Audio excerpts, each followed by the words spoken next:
Amen. Alors je disais que nous étions dans le livre de 2 Samuel, chapitre 21, à partir du verset 1er. 2 Samuel 21, à partir du verset 1. La Bible dit: du temps de David, il y eut une famine qui dura 3 ans. David chercha la face de l'Éternel.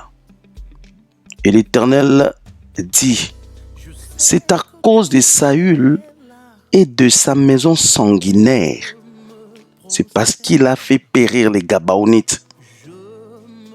Le roi appela les Gabaonites pour leur parler.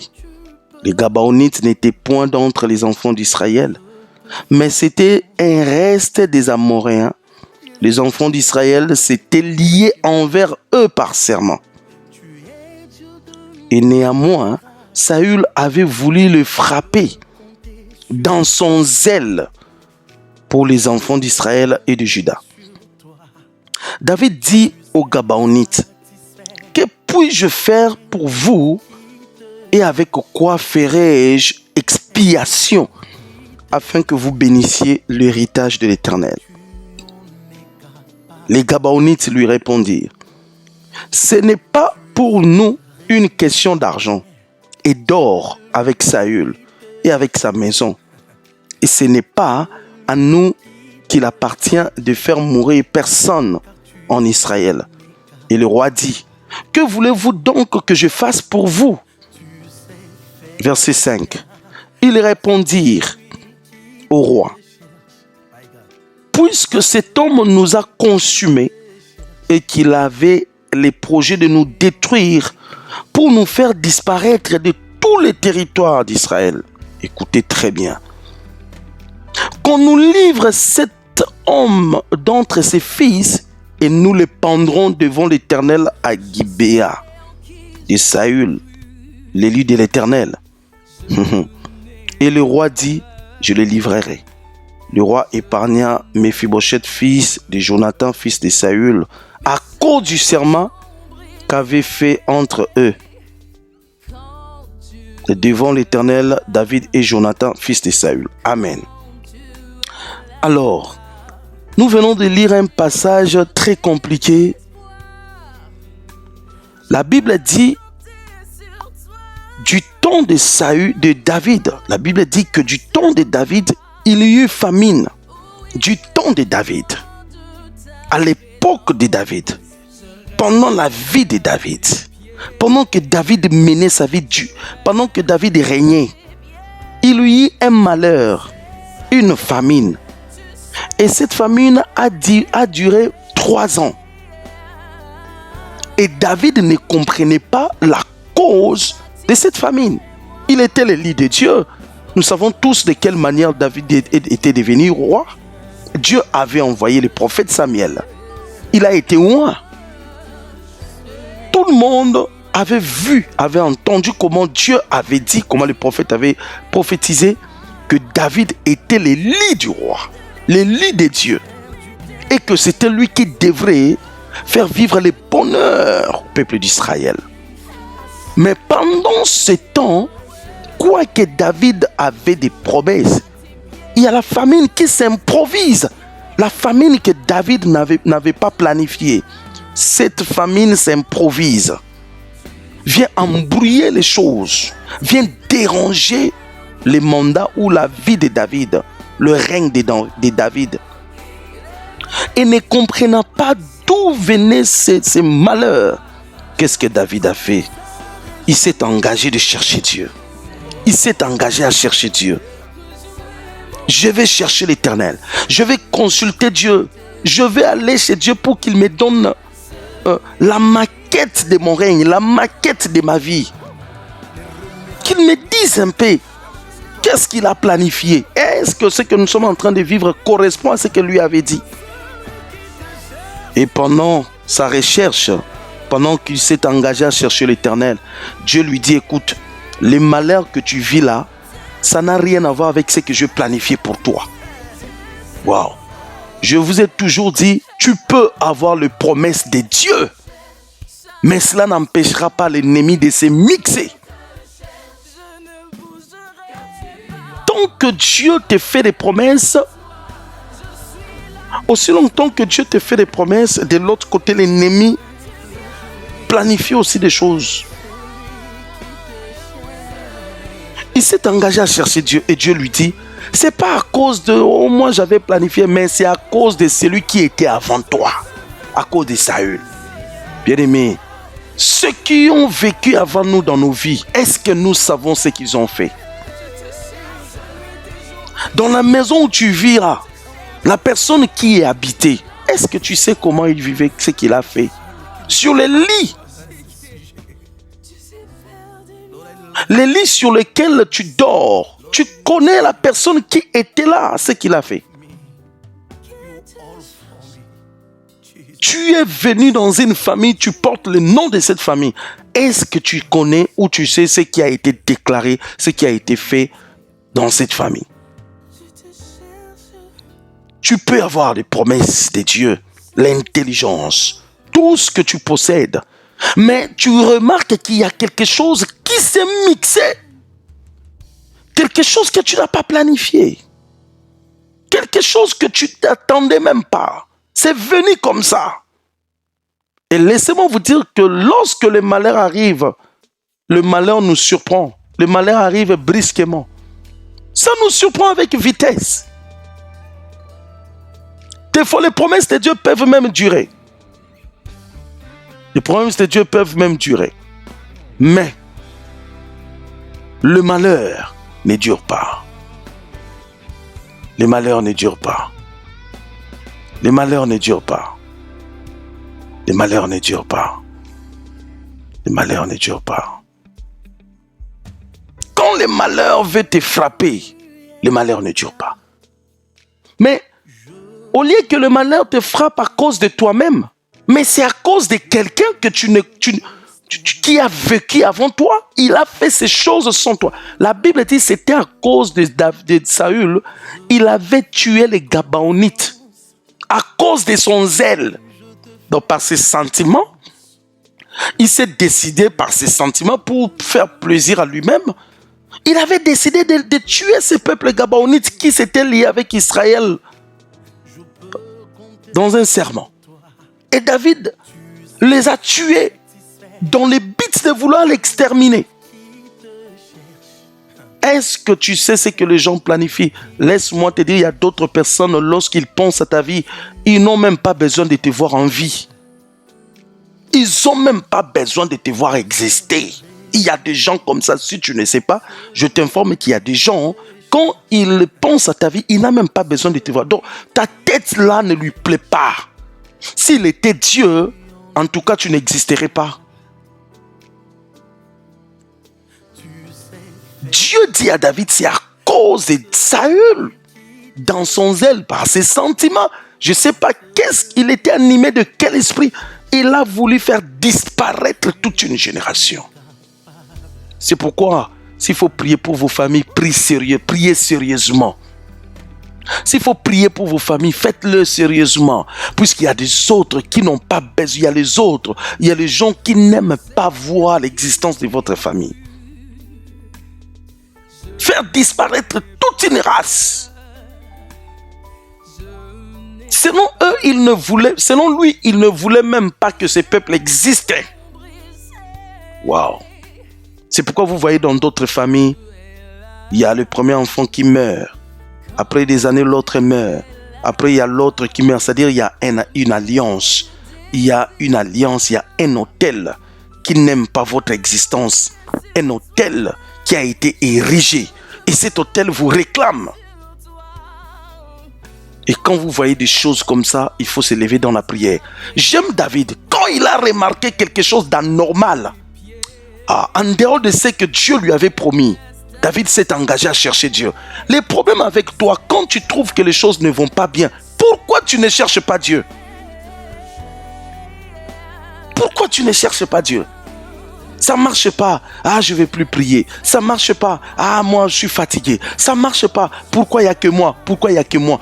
Quand tu remarques qu'il y a quelque chose d'anormal dans ta vie, la seule chose à faire, c'est s'engager à chercher Dieu. C'est chercher le Seigneur. C'est chercher Dieu. Et c'est Dieu qui te dira ce qu'il faut. C'est Dieu qui te dira. Tu es la victime de problèmes. Tu es la victime de problèmes. Tu avortes à tout moment. Tu te retrouves avec une grossesse. 2 mois après, tu avortes. Tu fais fausse couche. 1 fois, 2 fois. Bien aimé, tu dois te lever et dire que non. Ça devient sérieux. Ça, ce n'est plus normal. Ça, ce n'est plus normal. Quand tu remarques qu'il y a un ça ne va pas, ne regarde ni à gauche ni à droite, mais cherche la face de l'Éternel. L'Éternel a toujours la réponse pour ceux qui le cherchent. Dieu a toujours une réponse pour celui qui le cherche. Je l'ai chanté même dans ma chanson que tu ne veux pas acheter là. Voilà, gloire à Dieu. Je l'ai dit chanter. Donc va chercher, tu sais, satisfaire un cœur qui te cherche. Et voilà, un cœur qui te cherche. C'est-à-dire que Dieu a toujours une réponse pour celui qui le cherche. Tu veux une réponse, il y a des choses que tu ne comprends pas. Tu veux le comprendre, va dans la présence de Dieu. Tout est flou devant toi, tu veux voir clair, va dans la présence de Dieu. Il y a toujours une réponse pour celui qui cherche Dieu. David n'a pas cherché de midi à 14h. Il s'est engagé à chercher Dieu. Il s'est engagé à prier. Laisse-moi dire à une personne, prie. L'année passée, c'était bizarre. Prie. Cette année, l'année a commencé bizarrement. Prie. Cherche Dieu. Cherche Dieu. Et David était loin de croire ou de comprendre que la cause de cette famine qui a duré 3 ans, il était loin de comprendre que c'était Saül la cause. Sans la présence de Dieu, sans la recherche de Dieu, David ne saurait pas la cause de ses problèmes. J'aime la prière lorsque tu pries, tu fais un travail. Tu prends ton passé, ton présent et ton futur, tu les traites. Quand tu pries, tu traites ton passé, ton présent et ton futur. Et Dieu lui dit, c'est à cause de ces messieurs sanguinaires. Voilà, la Bible l'appelle sanguinaire. Les gens qui cherchent vos malheurs là, ce ne sont pas des bonnes personnes. Quelqu'un qui cherche ton malheur, il ne faut pas rigoler avec lui. Il ne faut pas les détester, mais ne rigole pas avec lui. C'est une personne sanguinaire. Sanguinaire. Il est habitué à avoir le sang. Le sang ne lui dit plus rien.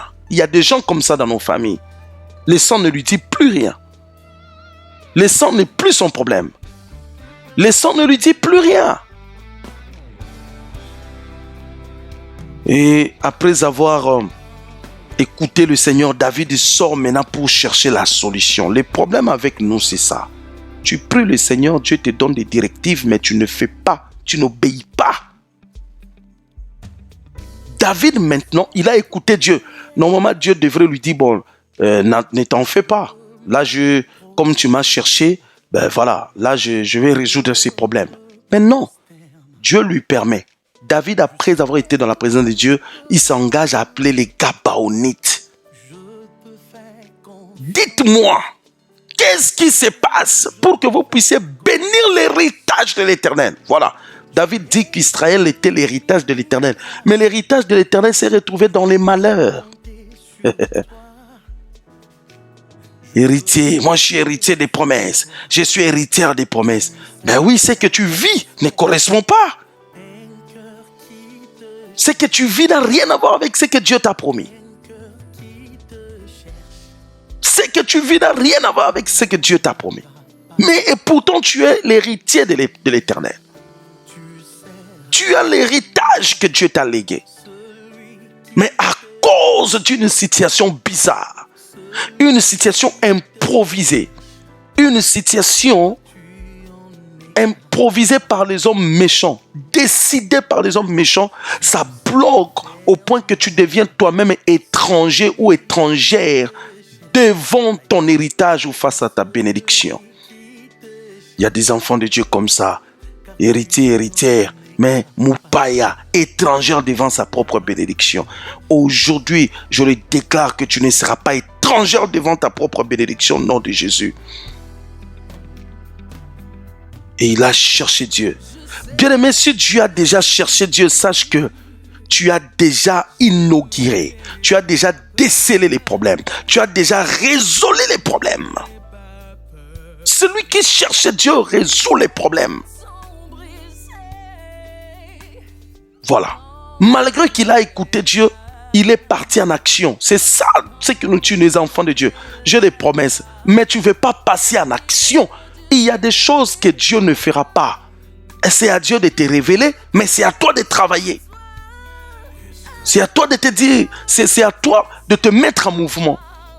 C'est à Dieu de te dire, mais c'est à toi de te mettre en mouvement.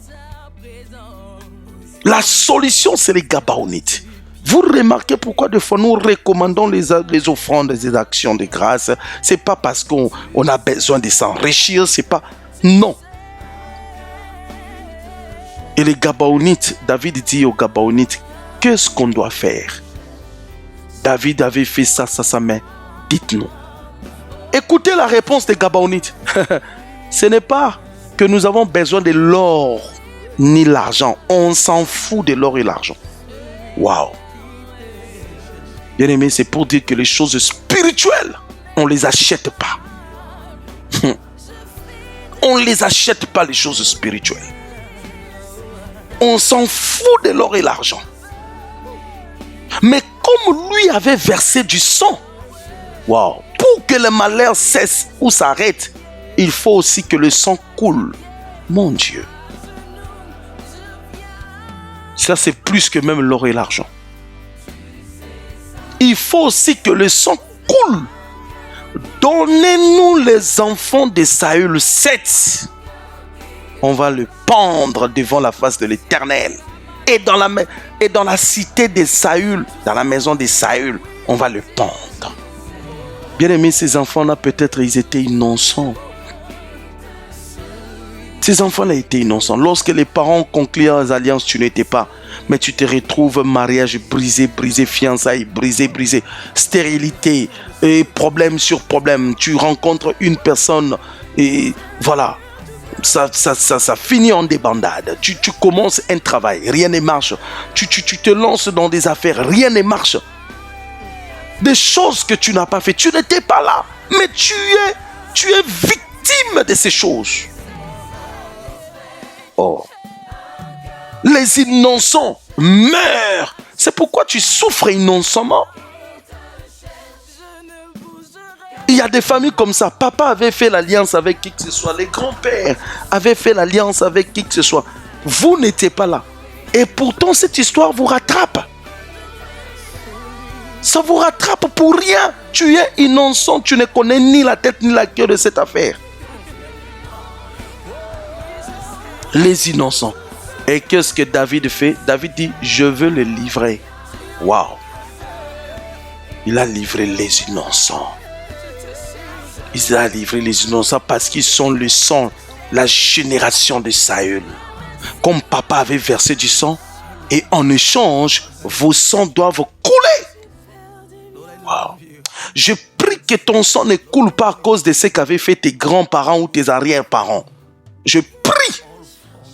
Au nom de Jésus, que ton sang ne coule pas, que ton destin ne soit pas sacrifié, que ton mariage ne soit pas sacrifié à cause de ce que les parents avaient fait. Je prie au nom de Jésus, je déclare au nom de Jésus, ton sang ne coulera pas au nom de Jésus. Ton sang ne coulera pas au nom de Jésus. Ça ne coulera pas au nom de Jésus. Ton sang ne coulera pas à cause de Saül.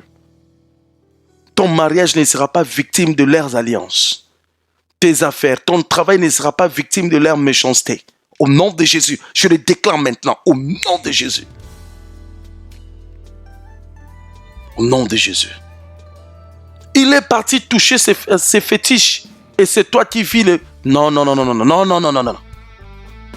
Il est parti toucher à ses fétiches et c'est tes enfants, les petits-enfants, les petits-fils qui subissent. Non, non, non, non, non, non. Il faut dire non, non, non à ces choses. Non, non, non. C'est pourquoi toi, comme tu es vivant ou vivante, la meilleure des choses que tu peux faire, c'est de prier pour ta génération pour que demain, ta génération ne subisse pas ce qu'avait subi la génération de Saül. Si les malheurs dont Saül était l'auteur a rattrapé ses enfants, c'est que le bonheur de toi qui prie va rattraper tes enfants le lendemain. C'est que le bonheur de toi qui prie rattrapera ta génération demain au nom de Jésus. Au nom de Jésus. Et la Bible dit, il a fait quoi? Voilà, c'est que pour confirmer ce que je vous dis, la Bible dit Saül, David a livré les enfants de Saül en épargnant Méphibosheth. Méphibosheth était le fils de Jonathan. Qui est Jonathan? C'était le fils de Saül qui avait fait l'alliance avec David. L'alliance. Bien-aimé, quand tu conclus l'alliance avec Dieu, c'est une garantie pour toi. L'alliance. C'est pourquoi chaque année, il faut avoir l'habitude de faire l'alliance avec Dieu. Seigneur, je conclus alliance avec toi dans cette année. Seigneur, je viens t'offrir pour cette année. Je viens récupérer cette année. Cette année, même s'il y a le malheur ne te touchera pas puisque l'année te protégera. Parce que l'année reconnaît l'alliance que tu as fait avec Dieu. À cause de l'alliance, Méphibosheth a été épargné. C'est pourquoi toi qui m'écoutes aujourd'hui, conclus alliance avec Dieu pour tes enfants. Conclus alliance avec Dieu pour ta famille. Conclus alliance avec Dieu pour tout ce que tu fais. Conclus alliance avec Dieu. Et la Bible dit, ils ont pendu les enfants de Saül. Et puis la famine était partie. Waouh! Il y a des choses. C'est pourquoi quand tu pries, ne reste pas seulement dans la prière. Quand tu pries, tu vois qu'il n'y a pas de changement. Allez, va sacrifier. Va sacrifier. En tout cas. Donc, va sacrifier. Tu pries, tu ne trouves pas la solution. Va sacrifier. Va céder quelque chose qui touche ton cœur. Va conclure alliance. C'est comme Anne. Elle était stérile. La Bible dit chaque année, elle priait, elle pleurait. Elle priait, elle pleurait. Et l'autre ne faisait que insulter, insulte après insulte, insulte après insulte. Chaque année, hein. Mais le jour qu'elle a décidé de dire à Dieu, Seigneur, je vais prendre mon fils et je te le donnerai. Waouh! Dieu a dit, voilà, tu commences maintenant. Tu commences. Laissez-moi vous dire, je vous conduis dans la prière, mais je dois vous dire, il y a certaines choses, seule l'offrande, seuls les sacrifices peuvent déclencher ou peuvent déclencher. Il y a des choses que seul le sacrifice est en mesure de déclencher. Ça, je te dis la vérité. Je te dis la vérité. Moi-même, je suis témoin, j'ai vu ça. Prie le Seigneur, mais sois aussi agissant ou agissante. À cause du sacrifice, de l'alliance que David avait fait avec Jonathan, Méphibosheth était épargné. Méphibosheth était épargné. Je prie que tu sois épargné au nom de Jésus. Que tu sois épargné au nom de Jésus. Et la famine s'est arrêtée. À partir de maintenant que la famine qui t'a frappé, la famine c'est la désolation. La famine c'est les blocages que tu vis. La famine c'est tous ces plaies, c'est tous ces moments difficiles, bizarres que tu traverses.